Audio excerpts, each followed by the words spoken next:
As the cubs have become bolder at home, Giles thinks it's time for Spot and Stripe to increase their socialization with the adult tigers back at the zoo.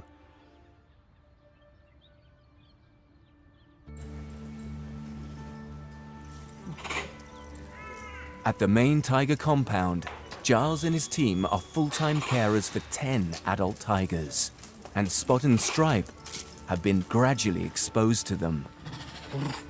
Ah, good boy. Good boy. Good boy. Seeing the adult tigers through the glass is one thing, but their next big milestone is to socialize and meet one of the adults in the open air. Scary, There's going to be lots and lots of interesting smells in here with all the other tigers. You know, like the big guys come through here on a regular basis, and it's much, much more of a sensory stimulation for them in here in terms of the smell than just being around the front of the glass. Like the big tigers never go around that side, so. Get used to walking around here, boys. In just over a month, the cubs will be too big to live at home. And they need to be accepted by the adults for them to live here full time. He's a little bit nervous, as you would expect. You can see he's smelling all the smells around. There's lots of smells of big predators, other tigers around, so you're going to be a little bit cautious naturally. In the wild, an unrelated tiger could easily injure the cubs. How is she? She's waiting. There you go. And Giles hopes Maneki won't display any threatening behaviors. Oh, who is it? Oh, darling. So this is Maneki. Well, this is the very, very first time that Maneki's seen any cubs whatsoever. Tigers communicate using a range of vocalizations.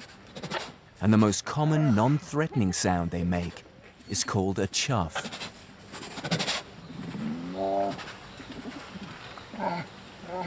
Chuffing is reassuring. So they're chuffing at her, they're chuffing at each other. So it's a reassuring type of noise, but it's also a way of greeting, so that she speaks your language, not like Ruby. Tigers are one of the few cats in the world to communicate in this way. These guys are very inquisitive, so their facial expression with their ears is exactly that. Now he's being a bit submissive for the fact that he's putting his ears slightly back, he's getting down low. So that's just being a little bit unsure, if you like.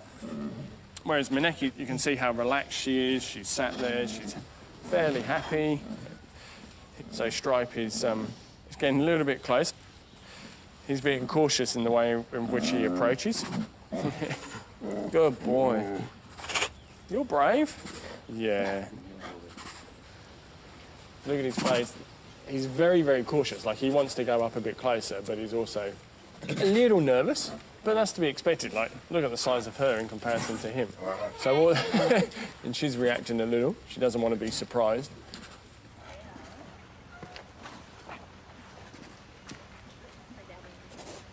The cubs have won over Maneki, and Giles is relieved. For a very first encounter, you couldn't have asked for it to go any better or any smoother. You know, no one's being aggressive, no one's showing over interest or too much interest. So, and the cubs are coping really well.